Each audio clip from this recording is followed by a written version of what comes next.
Në fshatin historik të Salaris në Tepelen u zhvillua një ceremoni përkujtimore me rastin e 105 vjetorit të rënies së heroit të popullit Selam Musaj gjatë luftës së Vlorës më 11 qershor 1920. Në këtë aktivitet organizuar nga Bashkia Tepelen në bashkëpunim me Muzeun e Salaris morën pjesë përfaqësues të pushtetit vendor, historian, nxënës të shkollave të zonës, si dhe banor të fshatit. Ceremonia nisi me vendosjen e kurorave pranë bustit të heroit, ku u mbajtën homazhe në nder të figurës së tij.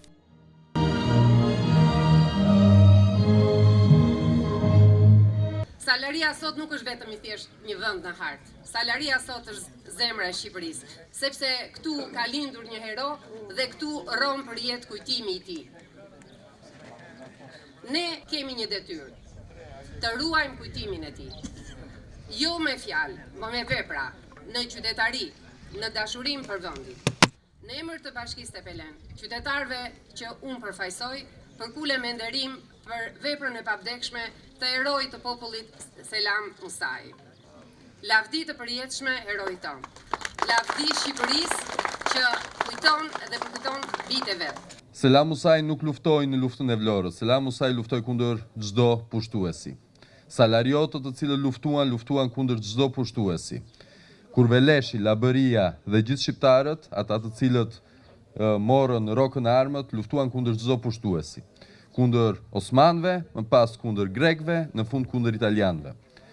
Dhe 105 vite më parë ne kemi kulmin e kësaj betejë, sepse lufta e Vlorës është momenti kyç ku Shqipëria mbijetoi në kufit që kemi sot, të cilat janë dhe kufit pa drejta, mirë po mbijetoi pikërisht identiteti ynë kombëtar. Fëmijët tanë, niprit, mbesat tona, duhet të ulen e të përkujtojnë lavdin e këtyre burrave, atyre grave që kanë dhënë jetën për pavarësinë e Shqipërisë, për lirinë e Shqipërisë, për çlirimin e Shqipërisë. Po Labëria ka pasur një gjë të mirë, ka pasur këngën labe që është institucion. Pra, kënga labe s'është një klarinet, është institucion. Që u këndohet atyre që e meritojnë dhe veçoria e Selamit ton, për mua e para është që është i vetmi hero që ka 20 këngë labe sa ishte i gjallë, para vdekjes. Kjo është veçori e veçantë, që lebrit të këndoj kollaj, po të kënduan, ajo është institucion, është e barabartë me i roman, me i monografi. Kujtimi i Selam Musajt ruhet në shtëpinë e tij të kthyer në muze përmes dokumenteve, fotografive dhe objekteve personale që rrëfejnë jetën dhe aktin e tij heroik. Morëm angazhim të gjithë bashkë me krye gramosruqin me që Selam Musaj nuk la djem, nuk kishte pasardhë që ta bënin shtëpi dhe morëm vendim si fshat me krye gramozin që t'i bënim shtëpi Selam Musaj dhe i bëm përsëri nga e para shtëpitë edhe me të gjitha që kishte sot ai është një muze që nuk ka më në Labëri si ai. Është i vetmi i llojit të tillë që përfaqëson dy luftra të rëndësishme të Labërisë. Luftën e vitit 1914 kundër grekëve dhe luftën e vitit 1920 kundër italianëve në Vlorë. Kjo është historia e shtëpisë muze, është e vizitueshme, është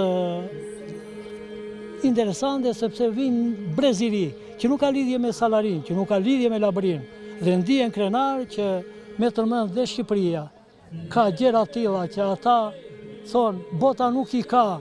E ne kemi gjithë këto gjëra, e filmojnë, do mburre mirë, do në shinkret që ta japin andej ma tanë, ta përcjellin që ne jemi vend me histori.